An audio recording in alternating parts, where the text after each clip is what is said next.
I didn't think it would hurt you. My wife justified meeting her ex every month. And when I confronted her about her boss, she admitted to a 6-month affair and said she was attracted to him because he was already married. Years before my life took an unexpected turn, I found comfort in my routine. I worked around the house, relaxed with a beer, and played hockey with my friends. My wife Joy and I had a stable life, although not without its challenges. The first signs of trouble were subtle, missed calls, late-night excuses, but I dismissed them thinking they were just the pressures of life.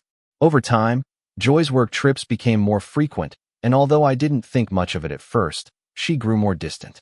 I had a feeling something was wrong, but I ignored it. Then, one winter night, everything changed with a phone call. I was watching war movies, a usual thing when I was away. This time on a 2-day trip to Houston, halfway through Band of Brothers, my phone rang. I was expecting it to be my friend Paul. I was surprised to hear a woman's voice, Detective Phillips from Bay. She told me that I had been in a serious accident and was in a hospital in LaVale, and I was in SOP. I was supposed to be in Houston that Saturday. I had been watching a marathon of war movies from Dirty Dason, Enemy at the Gates, Saving Private Ryan, and had stocked up on snacks for the weekend. I was annoyed by the interruption and hoped I had won a vacation somewhere warm, although I would have settled for her simply being in Houston. When I saw unknown on the caller ID, I assumed it was Paul and answered with a grunt, but the woman's voice took me by surprise. She explained that my wife had been in an accident, but I insisted she was in Houston. The detective asked when I had last spoken to her, and I told her it was the night before. When she read the home address of me, and from her ID, I was stunned. Someone must have stolen her purse. I said, thinking I could press charges. The detective asked me to go to the hospital to verify her belongings. Frustrated, I agreed and began the 2-hour drive to B. As I drove, my mind raced. I considered the possibilities. Maybe someone had stolen Joy's wallet and gone skiing. Or maybe it really was Joy. But why would she be in B? The voice of my lawyer of the __ challenged me. How do you know she's really in Houston? I realized I hadn't seen her get on the plane. So how could I be sure? What if she's cheating on you? The voice in my head asked. If that's the case, I'll leave her. I thought. There's no room for a cheater in my life. Although I knew that ending a 10-year marriage was drastic, I wasn't going to live like my father. I thought about my parents. When I was 10, my mother started spending more time with friends, and my father became paranoid. One day I heard her confess to an affair. They tried to fix things, but my father became controlling, making her quit her job and report in constantly. They finally divorced after I graduated, and my father, once a great detective, never recovered. Now I rarely speak to my mother, feeling that her actions destroyed my father. I promised myself I wouldn't end up like him or my brother Daniel, who eliminated his wife and her lover after catching them together.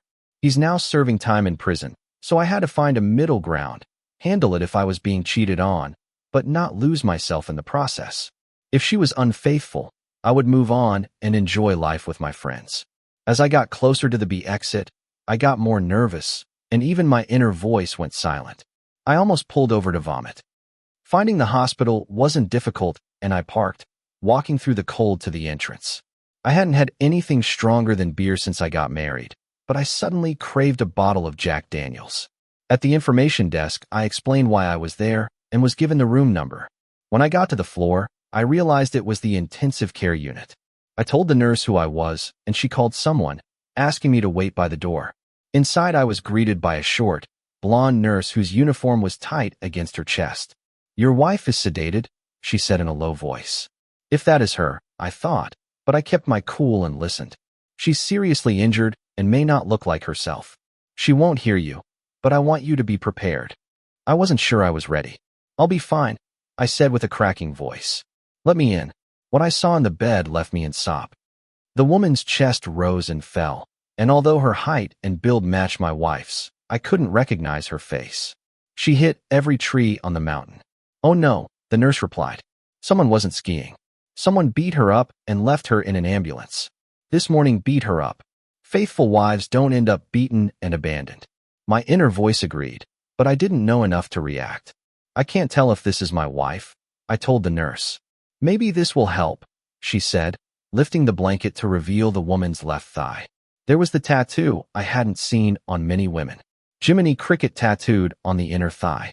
She got it before our wedding, claiming it symbolized her parents, Jimmy On. Although I never fully believed it, it was still enough proof. This was Yui. Seeing her lying in that hospital bed was tough. The only other time I had seen her in so much pain was the day I met her. It was after a Tool concert. My friends and I had a case of beer in the van for the after party when a girl came over asking for a beer for her boyfriend. Chat told her, "You can stay and have some, but we're not giving him one." She left, and a few minutes later, I heard screaming. I ran over and saw her being hit by a small guy with a serious case of short man complex.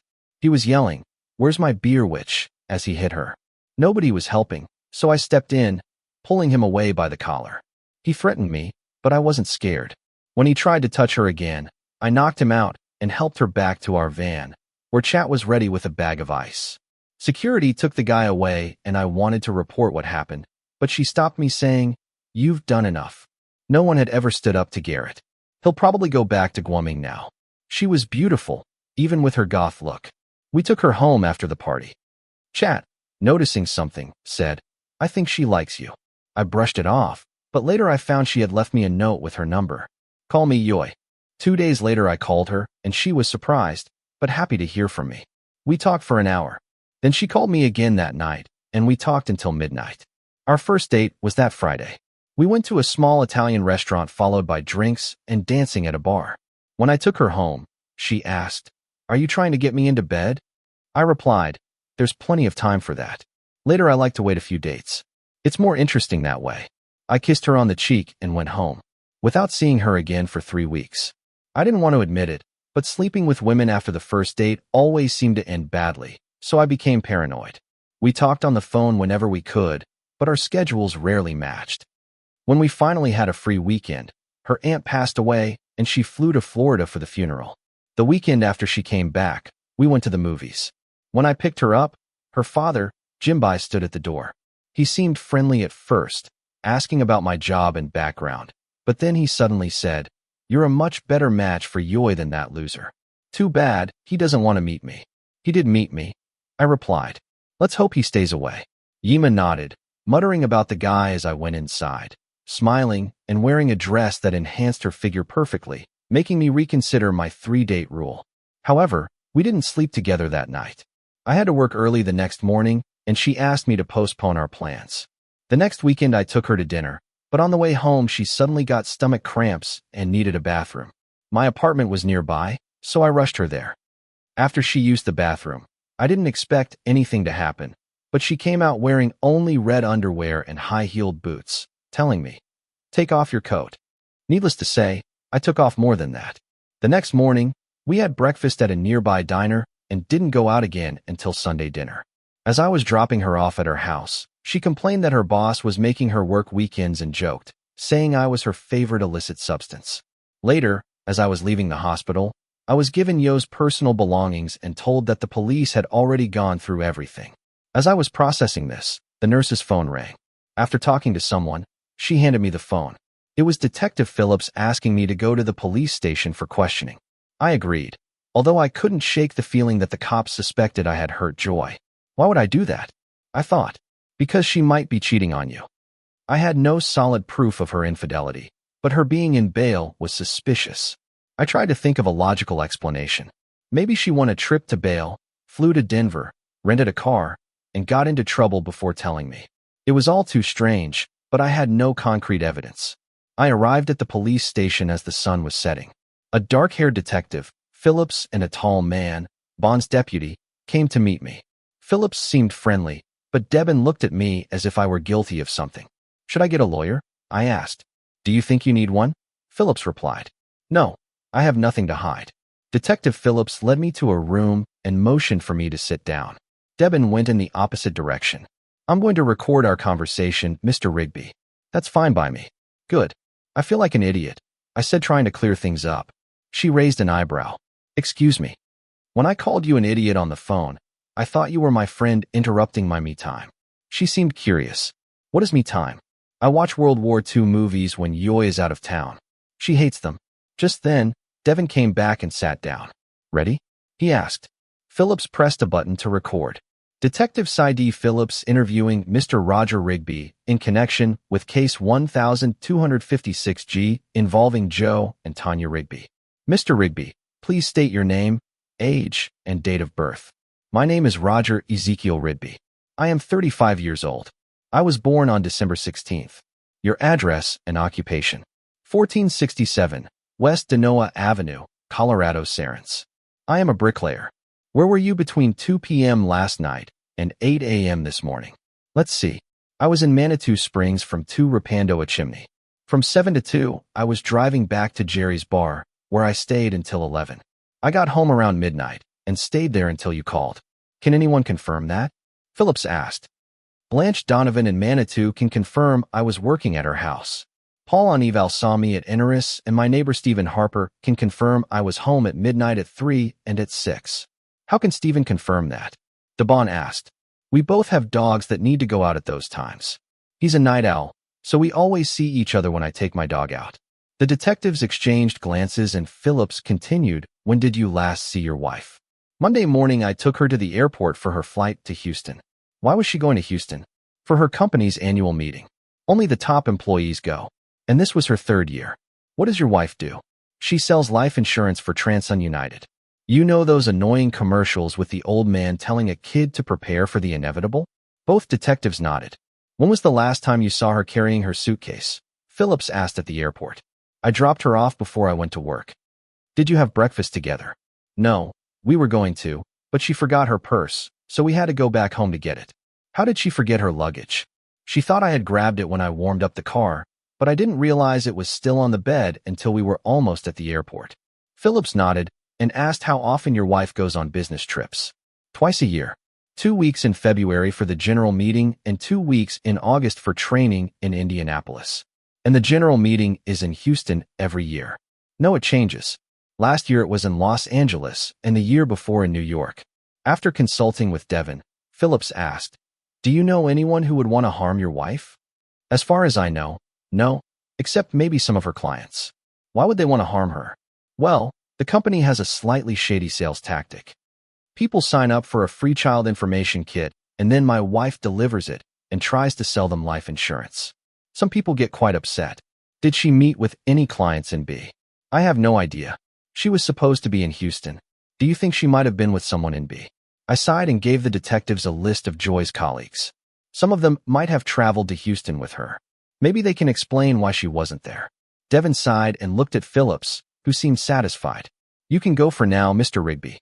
Are you going home tonight? Phillips asked. No, I'll look for a motel after the visit. We'll be in touch. I left the police station, driving back to the hospital. I realized I had more questions than answers. Was Joy cheating on me? Less than a week ago, I had dropped her off at the airport for her trip to Houston, and now she was in a hospital in B.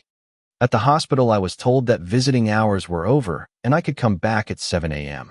I asked the guard for hotel recommendations, and he joked.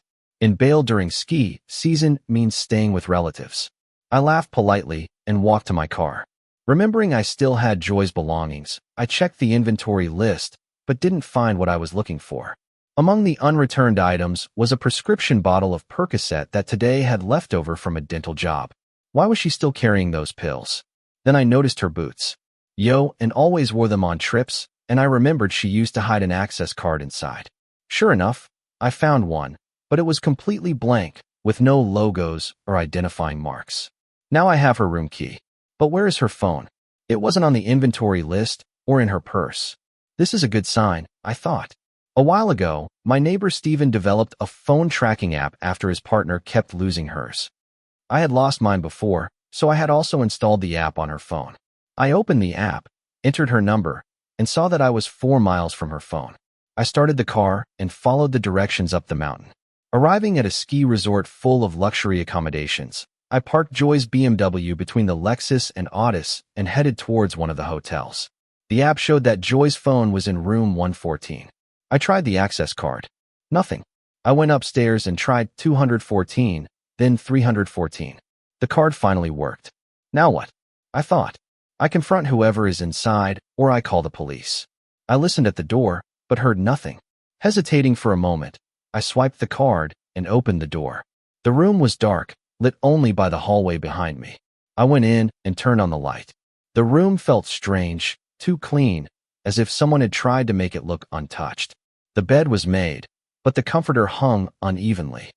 Joy's suitcase was on the bed neatly packed. Her phone was charging on the nightstand, and her laptop was on a small table by the window. This looked staged, I thought. It didn't look like anyone had slept here, but it wasn't professionally cleaned either. I decided to take a closer look. I went to the bathroom and noticed some damp spots on the sink, as if someone had tried to clean up without using the proper cleaning products. The soap was in the shower, and the towels, though neatly stacked, were damp on the bottom. Someone had tried to cover their tracks, but not very well. Back at the bed, I pulled back the blanket. The sheets were wrinkled as if someone had slept there, but there were no signs of violence, no blood or torn fabric. What happened here? I wondered. I sat down at the table and picked up Joy's phone.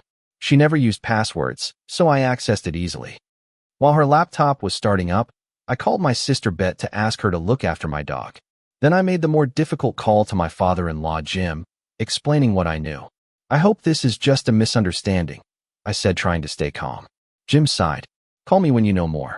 Next, I called my cousin Hu, a detective, and asked him to contact the B police. He agreed and said he would keep me informed.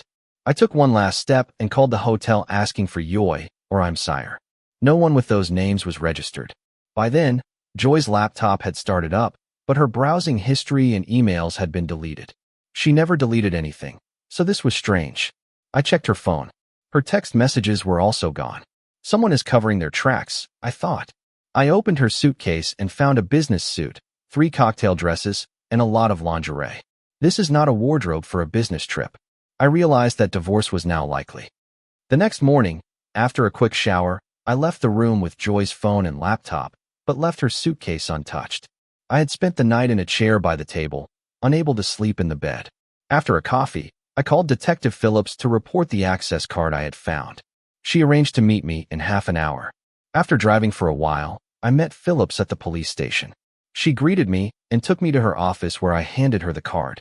You look like a man whose world has fallen apart, she said sympathetically. I think I'm going to lose my wife over this. I'd like to hear her explanation, but I doubt I can believe it, I replied. Don't lose hope yet, she said, although her face suggested otherwise. I thanked her and headed to the hospital, where I was allowed to visit Joy for 15 minutes every 2 hours. During one visit, I stared at her, hoping she would wake up and explain everything. Just then, Dr. Benson came to see me. He explained that Joy was recovering, but recommended transferring her to Denver for better rehabilitation. He mentioned her head injury and possible brain damage, but I could only focus on the uncertainty of what had really happened. I signed the papers to transfer Joy and asked if I could take care of the rest and that to looks on the way home. Where is your home? The doctor asked. Colorado Springs, I replied. He seemed concerned and made a call. A few minutes later, he returned. The plan has changed, he said. We will transfer her to St. Augustine's in Colorado Springs. It's just as good and will be easier for her family to visit her. I signed the new papers, visited Yo one last time, and left the hospital with tears in my eyes. At least it's normal to cry in a hospital, I thought. Anywhere else, people would stare. On the way to the bail exit, I called Jim and updated him. When I got home, I saw my sister Bet's Jeep in the driveway and was relieved. Piper, my Doberman, greeted me at the door, and Bet was there waiting. She took one look at me and knew something was wrong. I hugged her, told her I loved her, and it all came flooding out. I broke down crying over the end of my marriage. Bet stayed with me late into the night trying to get me to eat, but I wasn't hungry. I still had to tell Jim everything, and she came with me for that. When I finished explaining to Jim and Bone, I saw a change in Jim's face. He was no longer sure that Joy had done nothing wrong. He had worn that same expression once before during a difficult time in our relationship. We had been dating for several months, and one night Joy canceled our weekend plans. I was annoyed, but I accepted it. Then I heard Jim in the background yelling, "Tell that son of a bitch he better meet me." Worried, I drove over. And I was greeted at the door furious. "You're no better than that other idiot. If you're going to hurt my daughter, come for me." Surprised, I replied, "Hurt your daughter? What are you talking about?" Yo and Ebony came out, and I saw that Yoy had a black eye. "What happened?" I asked. And he shouted, "You hit her." I was stunned, but he intervened quickly. "He didn't touch me, Dad. I had dinner with Garrett, and we argued." I was too angry and hurt to stay. Jim tried to apologize, but I told Joy, "We're done." I drove around aimlessly until I found myself near Garrett's house. I knocked on his door, and when he opened it with a smug smile, I punched him in the face. I kept hitting him until he stopped reacting. Then I gave him a few more kicks for good measure. As I noticed moving boxes in his trailer, I asked, "Are you moving?" He moaned, and I gave him one last kick. "Happy travels," I said before leaving. When I got home, I iced my knuckles. The phone rang, and without looking at the caller ID, I answered. It was me and begging, "Roger, please." I hung up before she could finish. The phone rang again almost immediately, but this time I looked at the caller ID. It was Yoy. I let it ring for the next hour. The phone rang intermittently before it finally stopped. 10 minutes later, it started again. Annoyed, I looked expecting Joy, but it was my cousin Ju. "Hello," Zek said. He was the only one who called me by my middle name, a family nickname.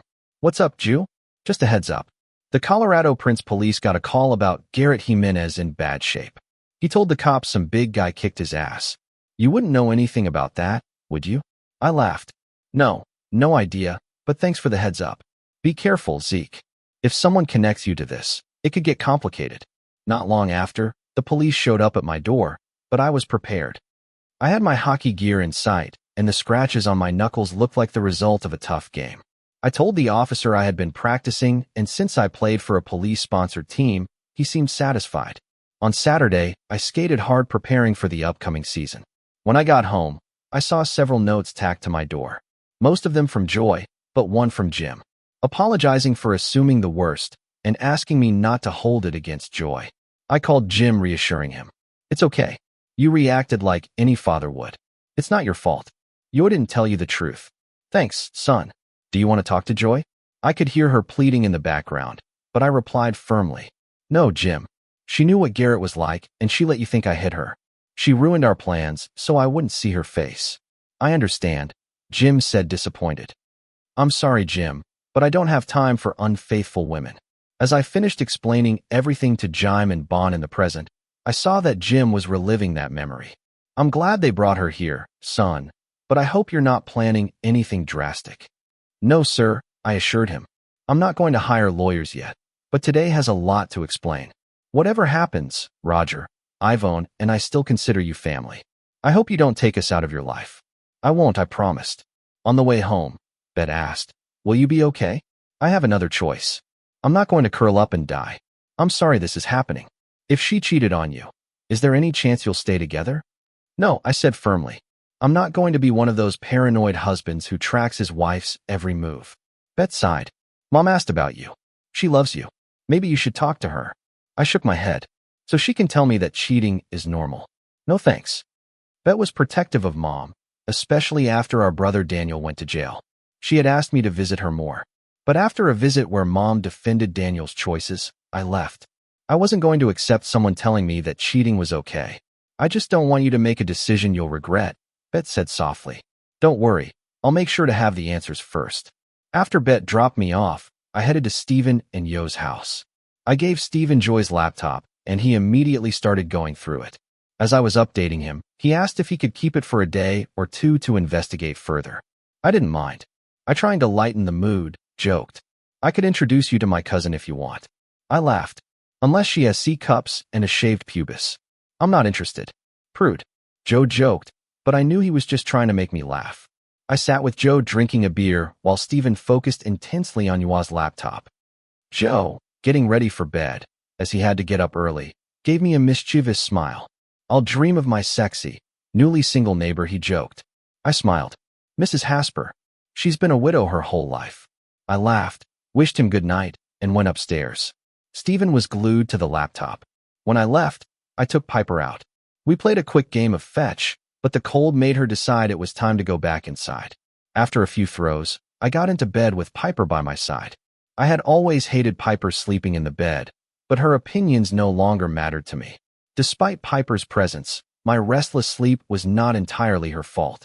The next morning I had coffee and distracted myself with the sports section until lunch. I was sitting in Bern Hack's office, Joy's boss. "What can I do for you, Brian?" Bernie asked cheerfully. Although he always called me by the wrong name, I ignored it. Can you tell me why my wife would leave the Houston convention to go to B? Bernie looked perplexed. B, I didn't send her to Houston. That meeting was for newer agents, not managing agents like Joy. I felt irritation growing. And what about those training meetings in Indianapolis? Those only last a few days. We leave on a Sunday and come back by Thursday. Something clicked and I asked, has she been taking 2 weeks off and staying somewhere else? Bernie looked uncomfortable. Roger, sometimes people make decisions that are hard to understand. I'm sorry if this news hurts you. Anger flared inside me. Who is she with? Bernie hesitated. Promise me no one will get hurt. I looked coldly. Bernie, my wife is in a coma. I'm not going to hurt anyone. He sighed and gave me the name. My heart sank. That little worm. An hour later, my cousin Ju called. How are you, Seek? I'm fine. What's up? We found out who rented the room Yoy was staying in. We'll invite him to make a statement, and if he refuses, we'll arrest him.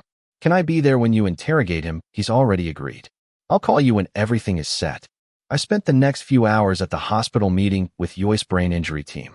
Part of me wanted to abandon her, but I knew I didn't have all the answers yet. Yim and Boner on an hour before Joy's transfer from Bay. I told them what I had found out. Yim was shocked, and Yvonne begged me to wait before making any final decisions. I promised I wouldn't hurt Joy, but I wasn't sure if waiting was the right thing to do. When Ian asked if I could get over this, I answered honestly, I don't know. I can't trust her anymore. I saw what distrust did to my father, and I don't want to end up like him. Yvonne said hopefully, but you've forgiven her before. Yes, but we weren't married then, and she wasn't lying to me this way. I replied. I didn't see me for 3 weeks after the fight with Garrett. In the middle of the second week, she stopped calling. A week later, when I stopped avoiding calls, I realized that we hadn't officially declared our relationship to be exclusive. She was still seeing Garrett. I didn't call her, and she assumed we were a couple, but the fact that she let her father think I had hit her was a deal breaker for me. After hockey practice, as I was heading to my apartment, I found Joy sitting by my door. I didn't answer your calls, so you came here and I asked. You have to be so __ did I miss you? Oh really? Maybe you missed me while your boyfriend was still in bed. Are you angry about Garrett? No, that's not what's bothering me. I'm __ because you let your father believe I hit you. I went inside and she followed me. We never agreed to be exclusive, so I can't be mad that you slept with him. But I am mad. I didn't see things clearly before. I threw my gear aside and continued. We had good times, but it seems you prefer guys who can't handle their problems and hit you. Okay, that's it. Are you done? She asked, crying. Oh, I'm done. I just don't understand why you're still here. Listen, I'm sorry. I let my father think you hurt me. I canceled our date so you wouldn't do something that would get you into trouble. I left my phone at home when I went to see Garrett. You don't owe me an explanation. I'm done. You don't have to listen. I went to see Garrett because he was moving to Wyoming. When I refused to go with him, he hit me. I hid at Yulia's and went home to call you. But my father saw me first. You know the rest. Okay, I've listened. Now I have a shower waiting for me. I don't know why, but I asked. Do you want to join? I didn't have to ask twice. That night we decided to be exclusive. 3 weeks later she moved in with me, and 8 months later we were married. And the only time Garrett came up again was when she told me he died in a car accident in Wyoming, and she went to his funeral. Now, a decade later, Y is being transferred to the ICU at St. Augustine. The doctors say she has a good chance of recovery. Later, while I was waiting at the hospital, Hug texted me saying that Carl Davis would be interviewed at 4 p.m. I told Jim and Bone. I told them I had an appointment and left at home. I dressed in a suit and tie, knowing the Serafanel would expect me to look professional during the interrogation. When I arrived at the sheriff's office, Hug met me. The B police will join by video. You will sit out of sight and remember, don't speak. It could jeopardize the case. I know. I won't attack him either, I assured him. We entered the building and I saw Catherine Shepper, the high school girl who always seemed out of my league, looking even more stunning than I remembered. The deputies escorted her into the room and Hook teased me. Stop drooling, Seek inside. Sheriff J.E. blushed. I've always wanted to do this. He pulled out a badge and deputized me so I could stay in the room as a member of law enforcement. Then he hugged me. Your father was a great cop, and I know you will be too if you ever finish that degree. Ju and I left Jeb's office with my new badge in sight. As my thoughts drifted to Catherine Shepper, I always knew she was out of my league, but I wondered if even she would have ended up cheating on me like the other women in my family. Maybe that was just how it was for us. Daniel would probably agree. We entered the room and Hug pointed me to a chair out of sight of the camera. He sat at the table setting up the video conference. Soon, Detective Phillips and another officer joined us via speakerphone. A sheriff's deputy brought in a neat-looking guy. Cal Davis had that salesman air, always smiling, even in a room full of cops. I had never met him, but I knew of him. Joy's mentor. Mr. Davis Hook began. This interview is being recorded. No problem. Cal replied confidently. He introduced the team, including Phillips and Detective Alberte Bay. Then he asked Cal if he understood his rights and agreed to speak without a lawyer. Cal agreed. As the routine questions about Cal's whereabouts began, I quickly realized that this guy was not the one who hurt Yua. He had been sleeping with her, sure, but he didn't seem like the type of person who would risk everything by getting violent. Then, Phillips asked the question I had been waiting for. Mr. Davis, where were you from Friday to Sunday? Cal explained that he had been in Houston for a work meeting and spent the weekend with his wife. But when Hook said they would call his boss to confirm, C's confidence crumbled. His tanned face paled as he asked, "Can I tell you something off the record without my wife finding out?" It didn't take long for him to confess to his 6-year affair with Joey. He was visibly shaken when he learned she was in the hospital. He claimed they drove to Denver on Friday, where Joy told him she had won a trip to Bay. He dropped her off at the airport, and she called me while he was with her. He said he went home and his wife could confirm it. After a few more questions, Hug told Cal he was free to go, but not to leave town. Before he left, Cal asked to speak with me privately. I agreed, and once we were alone, he looked defeated, a far cry from the confident man who had walked in earlier. "Roger, you know who I am, right?" he asked. "Obviously, it seems you know me too. Joy has your picture on her desk and in her presentation kit. She loves you, you know." I scoffed. "No, she doesn't love me. If she did, we wouldn't be here." "But I love her too," Cal admitted. "I love her, Roger, and my wife. She knows about my feelings for Joy. It started when I interviewed her for my team. We had chemistry, and one day after a presentation that no one showed up to, we had lunch near a military base and ended up making love in a nearby hotel.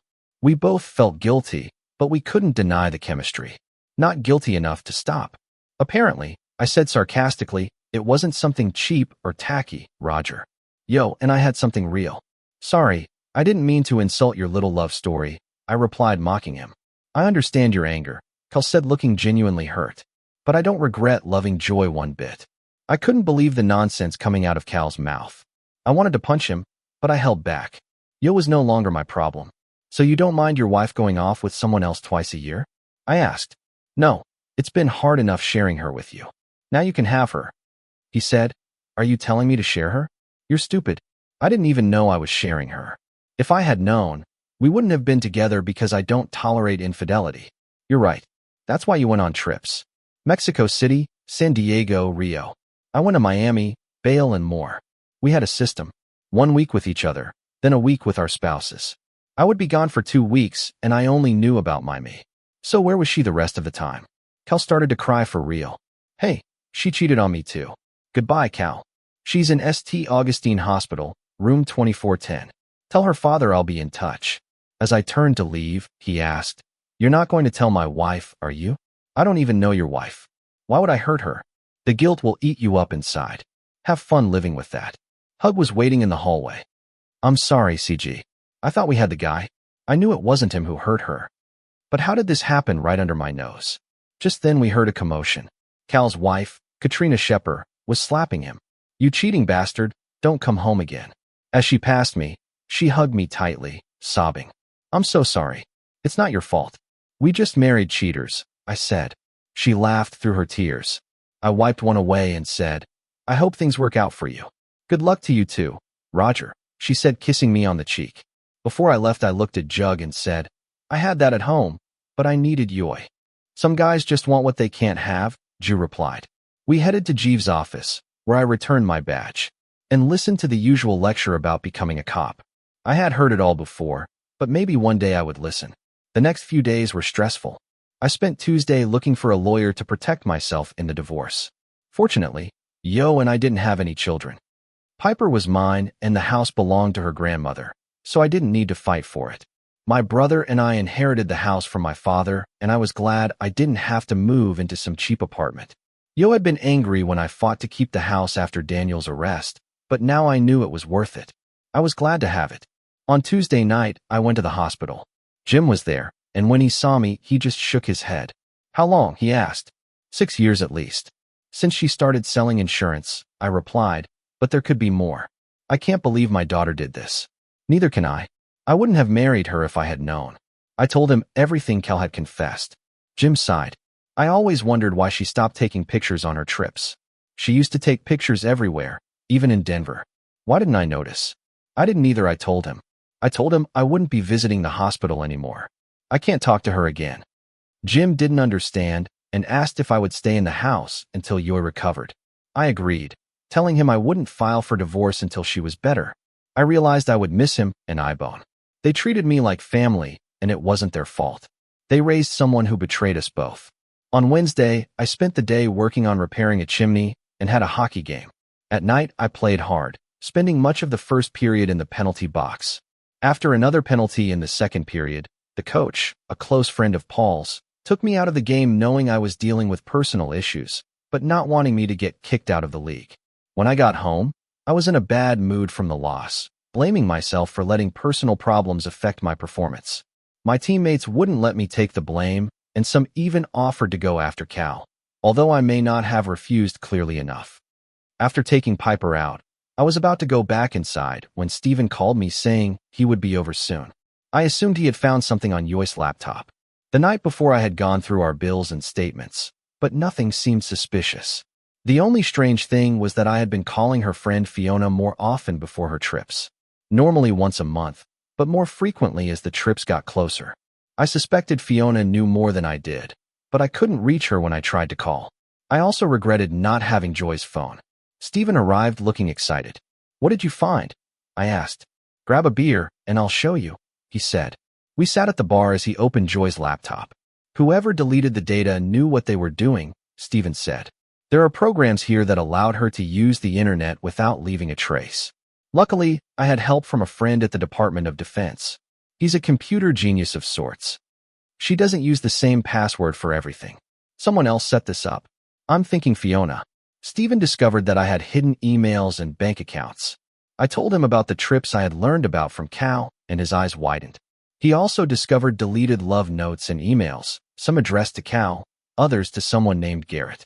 Son of a bitch, I muttered. Steven showed me how to access the hidden bank account, which had over $10,000. I arranged for the funds to be transferred to our joint account and closed the secret account. I also changed all the contact information to be notified of any further activity. I called Detective Phillips, even though it was late. I told her about the bank account and that a debit card was missing from Joy's belongings. I also gave her a description of Garrett and where the card had been used recently. Thanks for the information, she said. You know, you should consider being a cop. I hear that a lot, I replied. We said goodbye, and as I hung up, I envied and pitied her. Her husband. Being married to a cop wasn't easy, as I had seen with my own parents.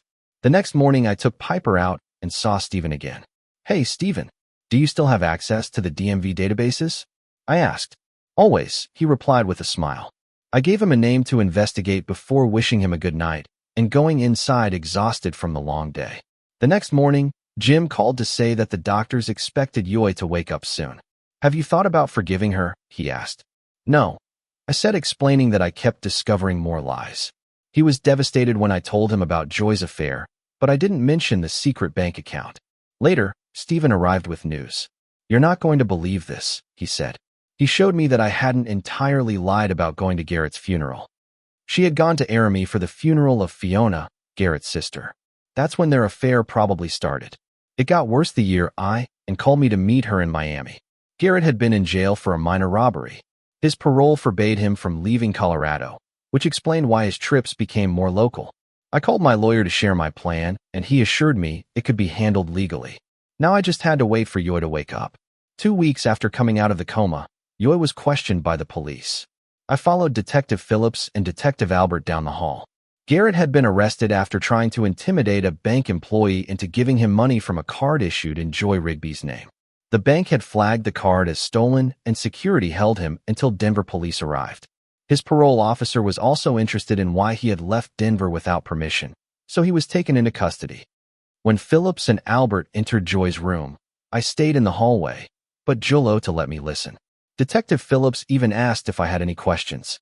I had a million, but I decided to let them handle it. As they introduced themselves, Ian asked if they wanted the door closed.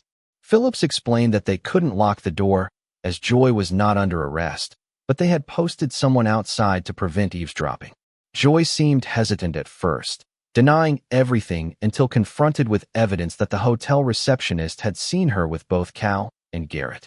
She finally admitted to being involved with both men, but was embarrassed to admit that Garrett had hit her. Phillips then played a card I didn't expect.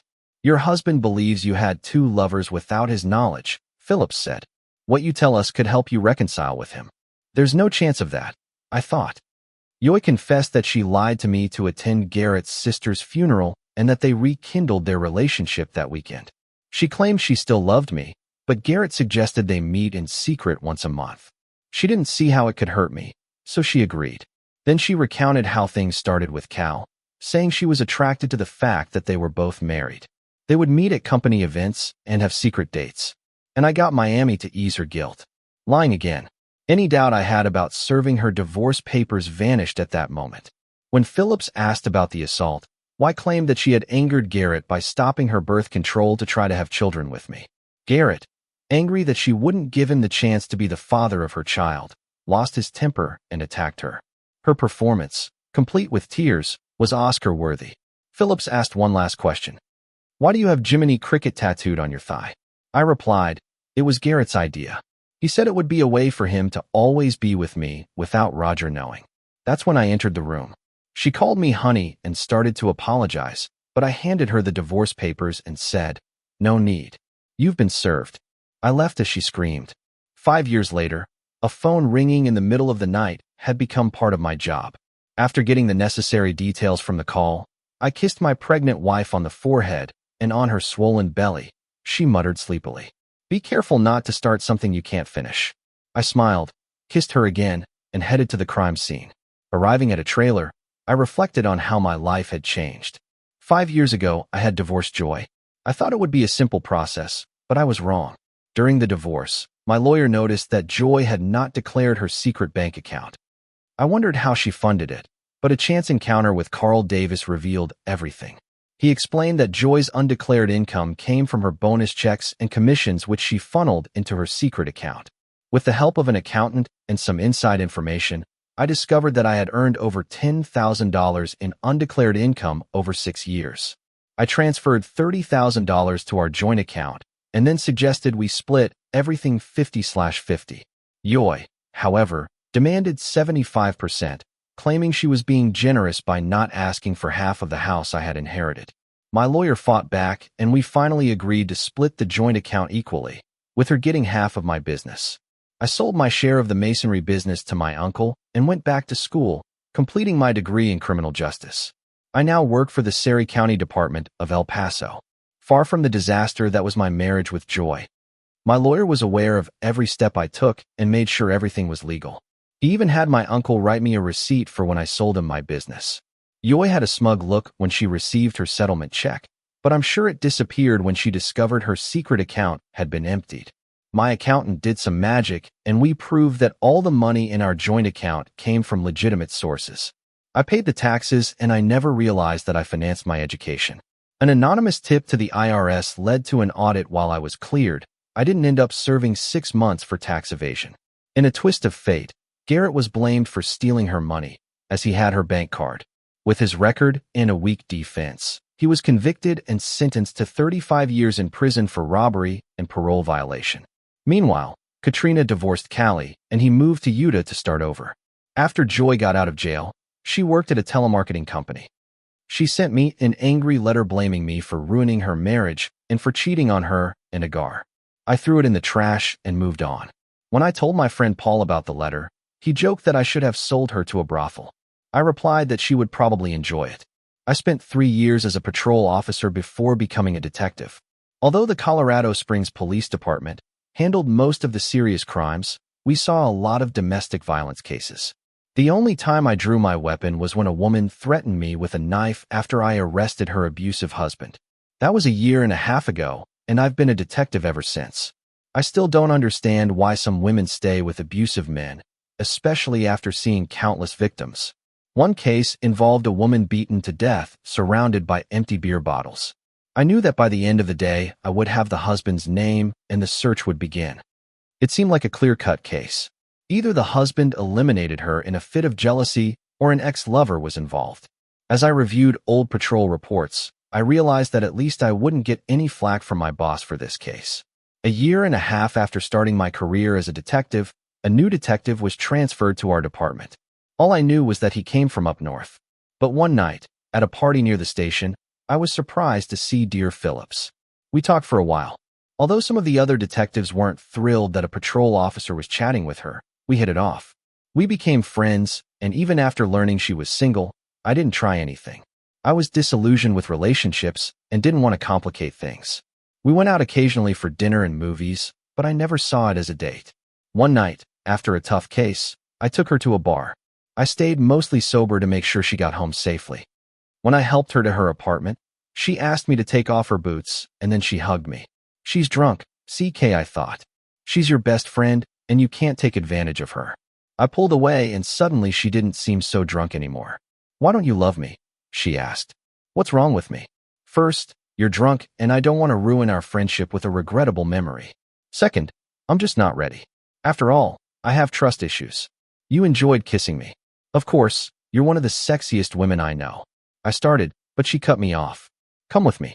I'm not drunk, and I'm not easy. I've only been with 4 men, and you know the stories. She later admitted that she liked me from the moment we met in bail, but she never thought I would end up in law enforcement. When she was transferred, she took it as a sign.